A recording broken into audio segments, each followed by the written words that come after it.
What is the issue with vertical hierarchy?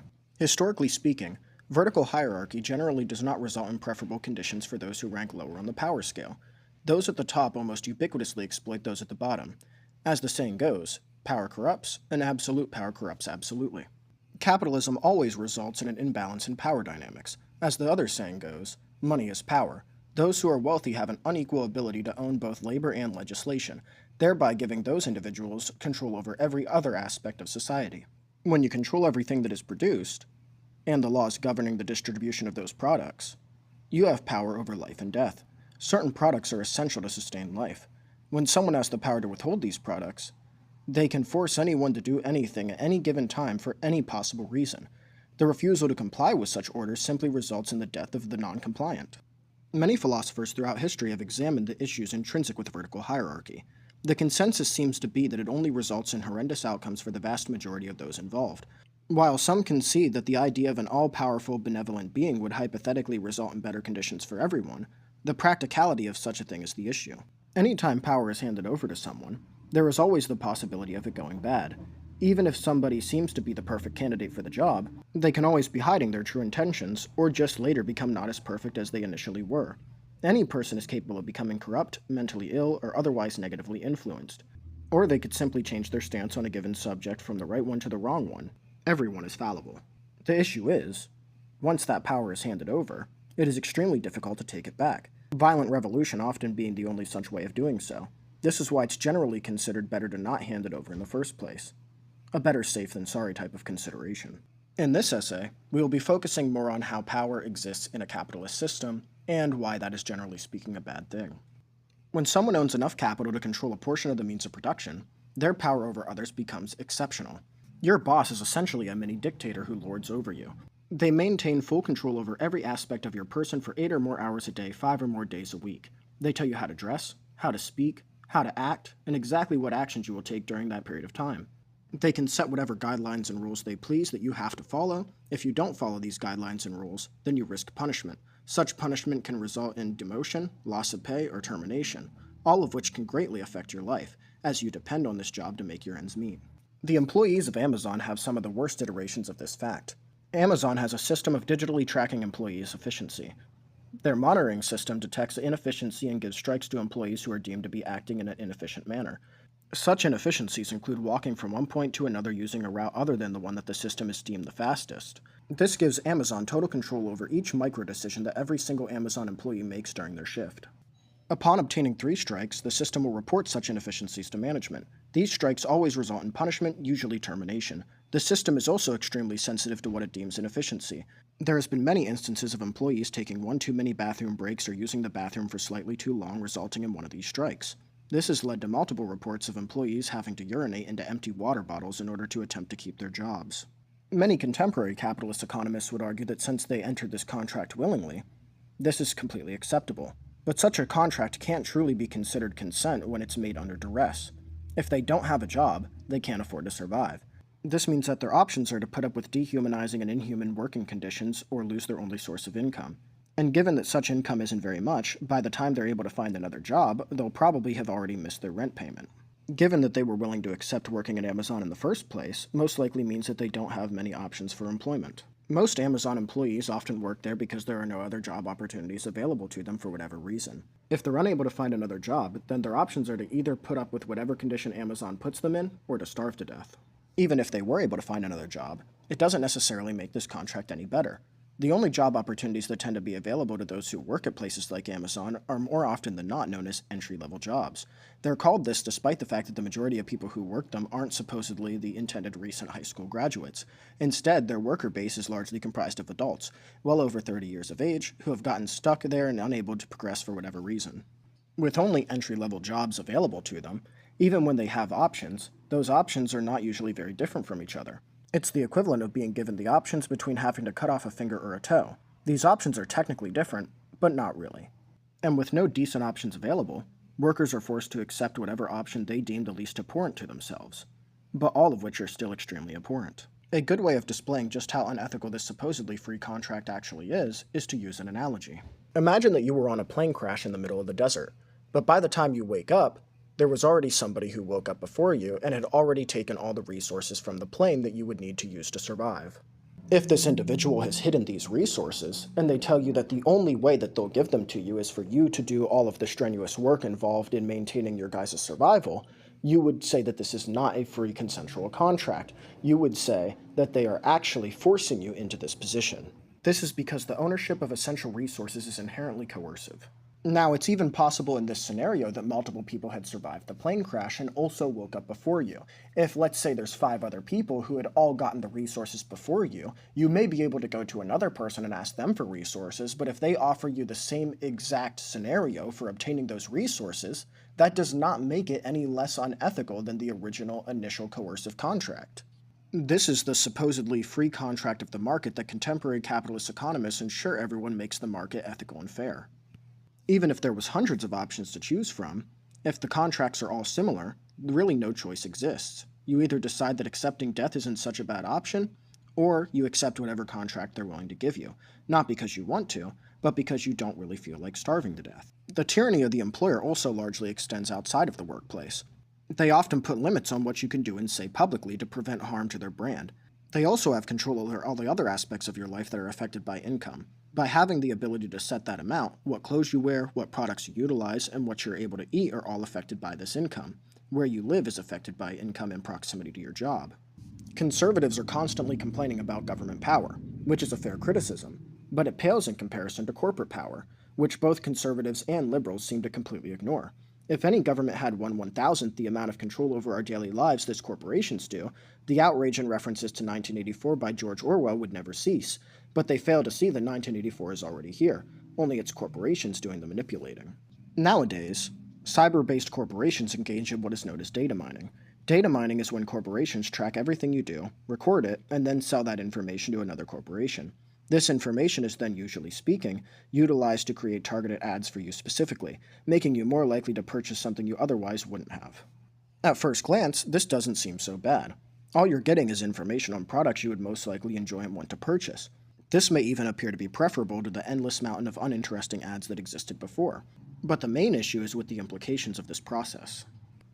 Consider the lawsuit where Apple was audited and found to have been recording everything that anyone has ever said near their iPhone and storing it in a massive database. You know when you say, "Hey Siri," near your iPhone and it responds? This can only happen if it's always listening. Otherwise, it would never know that you said it in the first place. This means that iPhones, and presumably all phones, are tracking everything you've ever said near them, so when you get an ad for something you were just talking about 10 minutes ago, it's not a coincidence, it's data mining. Tracking everything that you do constantly eliminates all pretenses of privacy. Your whereabouts and personal conversations are just some of the information in which these corporations steal from you. Every message you've ever sent on social media, every video you've ever watched online, and everything you've ever typed into Google. They have it all. This includes your personal and sensitive information, which hackers have often stolen from such databases for the purpose of committing identity fraud. But even outside of the possible financial risks, these corporations have endless knowledge about you, and knowledge is power. Corporations have paid for extensive psychological research to figure out how this information could even be used to influence someone's thoughts, not only to make you more likely to purchase a product, but make you more likely to vote for a certain political candidate. All they have to do is find out exactly what issues are most important to you, and portray them in such a particular way as to make it seem as though you already agree with their positions. This allows the media to engage in what is known as the engineering of consent far more efficiently, slowly influencing your personal opinions over time and eventually sending you down the rabbit hole.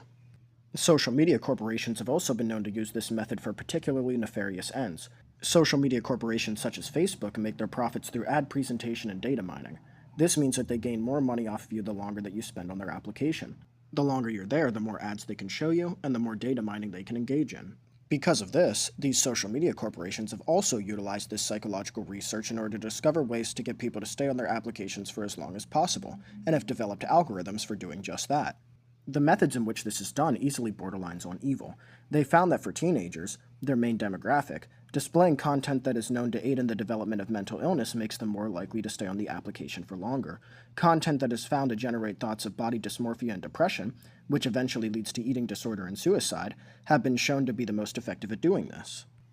On the television show Dr. Phil, they even partook in a study to see how long it took after creating a new Facebook account of a fake young teenage girl. What they found was, after minutes of being on Facebook, the algorithm was already sending them content on eating disorders, constantly instilling the viewer with a body image issue and influencing the development of an eating disorder. Meaning that because of capitalism, corporations are engaging in actions that are known to lead to eating disorders and suicide among teenagers, which largely explains why, with the rise of social media, these rates have increased to such an extent. The reason for this being that it increases the amounts of profits. As capitalism has ensured that this is all that corporations care about, and above all, has given them the power to do it. Social media and other similar technologies can be a great addition to humanity. When used for good, they allow us to connect with people from across the world and have access to a larger amount of information than we've ever had before far more easily.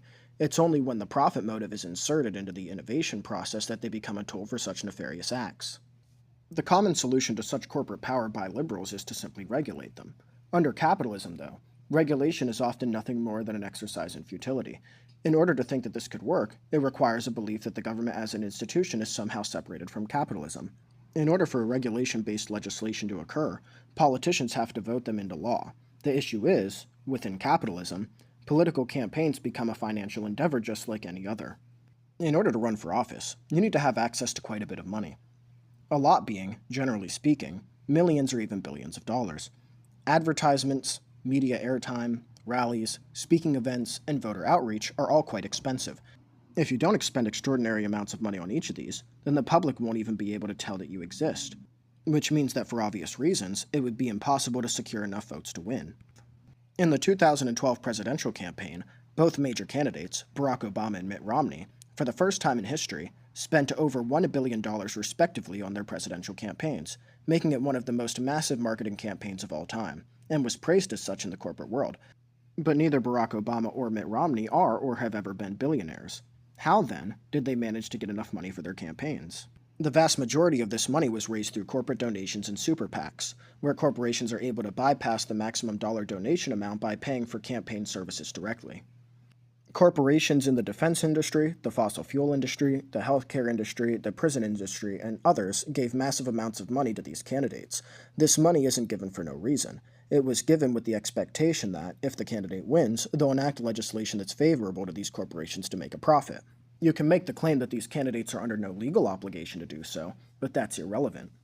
If they intend to ever win another race again, then they will, because if they don't, they'll never receive such corporate donations again, and you may be thinking something along the lines of, if I was in that position, I'd just take the money and then not do it, but this is why you'll never be president.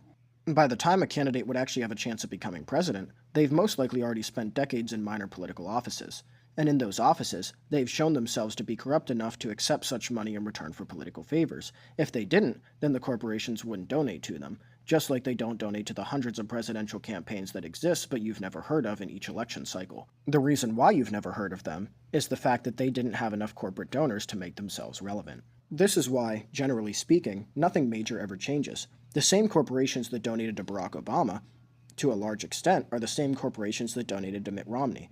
If these candidates actually maintained their supposed differences from each other, like they claim to, then no corporation with any logical leadership would ever donate to both.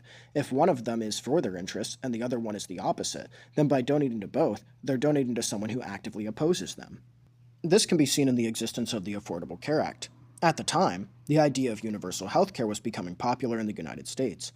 It was becoming clear to people that corporations running healthcare wasn't working and something else was needed. To counteract this, right-wing think tanks created legislation that they hoped would pacify people enough to get them to stop pushing for universal health care. This response was the Affordable Care Act, a bill that was not only mandated that everyone would have to pay for private health care, but it also made it so that way the government would pay those corporations if someone couldn't afford it, creating an even better situation for those health insurance companies.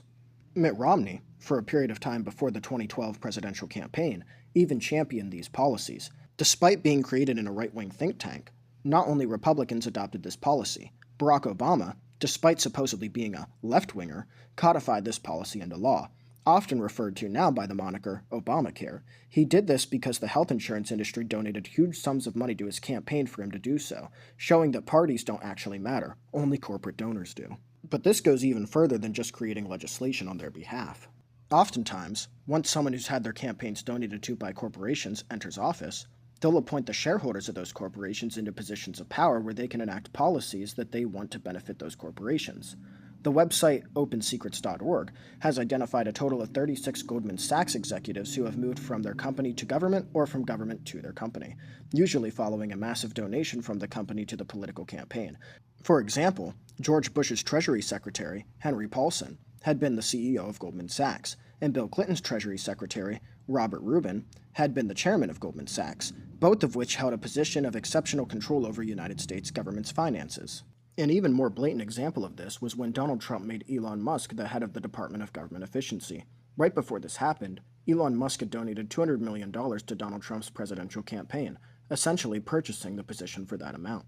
He then utilized this position to cut spending for low-level government workers and social welfare programs for the poor. This way, such things could instead be utilized for things like corporate bailouts, corporate subsidies, and corporate tax cuts, as well as tax cuts for the rich. Such money, several of his companies had benefited from substantially. What he didn't cut were things like the overinflated military budget, which is known to be a financial handout to technology-based corporations, which Elon Musk owns several of. This isn't just an issue of voting for the right people, because if you even know that they exist in order to vote for them, then they're almost certainly corrupt enough to be lying to you about everything. Even if someone was to get to the point where they might actually have a chance at winning the presidential bid without being corrupt, the system has safeguards against this. In 2016, the self-proclaimed Democratic Socialist, Bernie Sanders, ran for president for the first time. He had refused to accept any money from corporations or the rich, instead only taking money from small-time donors. The three most common contributors to his campaign were low-level Amazon employees, low-level Walmart employees, and teachers. His policies also very clearly went against corporations, as his Green New Deal bill would have put fossil fuel companies out of business, and his Medicare for All bill would have put health insurance companies out of business. The problem was, despite massive popular support, it was impossible for him to win. Before the first vote was even cast, the competing candidate, who was taking money from corporations, Hillary Clinton, had over 200 superdelegates, which at the time, for the Democratic Party's nomination, was all that mattered, basically making all individual votes irrelevant. After the election, Bernie Sanders supporters sued over this fact, claiming that it went against democracy. The case went all the way to the Supreme Court before it was declared that what the Democratic Party did was completely legal, stating that since the Democratic National Committee, also known as the DNC, is actually a private corporation, they're under absolutely no legal pretense to uphold democracy, meaning that what is actually happening in our elections is, every 4 years, corporations give us two pre-selected candidates to choose from. As Karl Marx pointed out in the Communist Manifesto, every few years, the bourgeoisie lets the proletariat vote on who will exploit them. Additionally, Peter Kropotkin pointed out in his book, The State, Its Historic Role, that historically speaking, the state has always been brutal and oppressive. This is because throughout history, the purpose of the state has always been to serve these intentions. Whenever a state is formed, it is done so in order to uphold the paradigm that the ruling class established. Whether it be the fascist societies where the state upholds the national regime, or the royal societies where the state upholds the monarchy, this has always been the case. The way in which the state operates within a capitalist system is not accidental. In fact, it's the exact intended reason behind its very existence. Capitalism, like many other systems, relies on a state to protect the inequality it manifests. If property can only be obtained through theft and maintained through violence, then an apparatus is required to commit such theft and to commit such violence. This apparatus is the state. The state is first and foremost, under capitalism, an institution designed to protect the private property of the bourgeoisie. The legislation is ultimately designed in such a way as to imply such a paradigm. As they say, possession is 9/10 of the law. The harm or theft of property is often treated as worse than the harm or theft of a person. For example, Grand Theft Auto carries a considerably larger sentence than life-endangering traffic violations. Stealing a car is the end of the world, but using that car to potentially end lives is no big deal. Robbing a bank is also significantly more heavily punished than aggravated assault. Causing actual physical harm to a person is nothing in the face of taking a small percentage of the profits of a corporation. Every sub-institution within the state is also created to serve these purposes. The courts determine who is the rightful owner of private property. The legislators designate what constitutes private property and to whom. The police are the protectors of the private property. The prisons house those who refuse to abide by the rules of private property. And even welfare is designed to pacify those who don't have private property to ensure that they won't revolt. Each of these institutions serve other purposes as well, but all of which are ultimately to uphold the current paradigm and serve the ruling class. Because of the fact that the ruling class in a society always has the most power within that society, as their name suggests, they always have unilateral control over the state. This is why, even when citizens of the state have the right to vote, their votes are essentially meaningless. The state, by its very design, can never be for the people or by the people. The state cannot exist without a ruling class, and the ruling class can't exist without a state. Consider the advocated society of the so-called Libertarian Party in America, where they want to diminish the state or completely do away with it and leave the market as the sole source of authority. If this were to happen, corporations with no regulation would become far more brutal than they already are. This would occur due to the power vacuum created by the lack of authority, and the corporations would compete to become the new power. Eventually, one would rise to the top, as happens, and become a monopoly of every sector. Once this occurs, the corporation would have full control over every resource within the society, giving them ultimate power over all of those within it. Such authority would constitute a new state, as they would now be the new arbiter of all property and responsible for protecting it. While criticisms of the state are often valid, replacing it with a new and equally or even more brutal alternative is not the answer. Humans are the only species that have a state. While other species might have vertical hierarchy, such as in the case of alphas and the like, they lack what is required to form a state: the concept of private property and an apparatus to seize and protect such property. Without these two aspects, they lack the means to control other members of their species. There is no way for them to enforce a given law and order. The state is a relatively modern human invention. For the vast majority of human history, the state did not exist, so the idea that the state is required for our safety is absurd on the face of it. If in the absence of a state, humans would start killing each other for no reason, humans would have gone extinct a long time ago. As Peter Kropotkin pointed out in his book Mutual Aid, A Factor of Evolution, many pre-modern human societies, and even some modern tribal societies, got along just fine without a state. In fact, many of these societies were far more egalitarian than any modern society is under the rule of a state. Without the existence of an exchange-based economy, they lived in communes where most of the products were freely shared. The people who gathered and hunted distributed the food among everyone based on need. Everyone contributed in ways that they could, but not everyone was able to meaningfully contribute. This didn't mean, however, that they left them to starve, like exchange-based economies often do. The children, disabled, and elderly weren't just left to die. They were taken care of by the community. As Karl Marx stated in the Communist Manifesto, it was each according to their ability and each according to their need. Many of the decisions in these societies were decided either through consensus or majority vote. While there may have been a tribal leader, they were more of a consultant than an authority. They also lacked any such apparatus to enforce their decision, meaning everyone who participated had done so voluntarily. Outside of an exchange-based economy, this isn't an illogical way to act. You help others and they help you. This type of mutual aid ensures the survival of the species. Consider family life. The breadwinner doesn't eat all of the food and leave the children and spouse to starve. Instead, each member of the family contributes, albeit in proportionally different ways, and each member of the family reaps the benefits. One of the premises that Peter Kropotkin sought to refute in writing Mutual Aid, A Factor of Evolution, was the idea that humans, or most species in general, have evolved to become competitive, that they are generally predisposed to get ahead by any means necessary, including the harm of others. Most species, in fact, he critiqued, are evolutionarily geared towards mutual aid. Species that evolve to be overly competitive usually end up dying out. If the species is constantly killing each other in competition for resources, there are fewer left to mate, increasing the chances of extinction. But if that species works together to obtain those resources, the amount in which they can amass grows exponentially. Then each member of the species gets more than they ever could have on their own, allowing the species to thrive.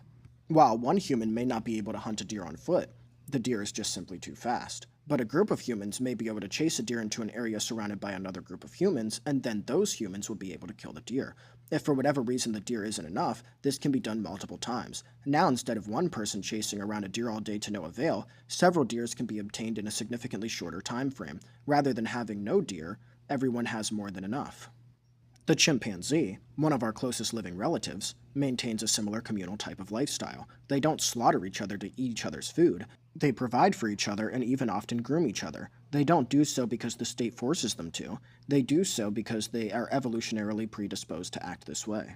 This is where feelings like empathy come from in the first place. Since creatures who develop processes that make them more inclined towards mutual aid have a higher chance of survival, species that have developed things like empathy have thrived, gearing them towards feeling bad for those who are going without and making them more inclined to share, resulting in the species as a whole being more likely to survive. This isn't to say that humans are naturally good, or to put any moral prescriptions on human nature. It is simply to assert the observable facts indicating that humans are evolutionarily geared towards mutual aid, but humans are also very much, like other species, a product of their environment. The genetic predisposition of a species can only do so much. The society in which that species exists can limit such disposition by changing the circumstances in which it would otherwise manifest. Within an exchange-based economy, competition is the only way to survive, so those existing within such an economy must engage in unnatural suppression of their dispositions towards mutual aid in order to provide for themselves. If someone gives money to a homeless person one day, they might not be able to afford their rent, so even though they feel bad for this person, they ignore their plight to maintain their own sustenance. But things like rent and other associated costs are unnatural and imposed only by the paradigm that exists within exchange-based economies. Socialists are often accused of wanting to make things free, but this is a misnomer. Free is only a concept that makes sense within an unnatural order. Nothing naturally spawns with a price tag. Humans are forced to put each other down because of the way the economy is structured. A structure that is enforced by the state. Without the state, and the economy it enforces, humans would be able to freely gear themselves towards mutual aid in a much more natural way. The state then becomes not only redundant in creating a safe environment for humankind, but actively works against it. I hope you enjoyed this video essay on vertical hierarchy. Please consider following for more. Thank you.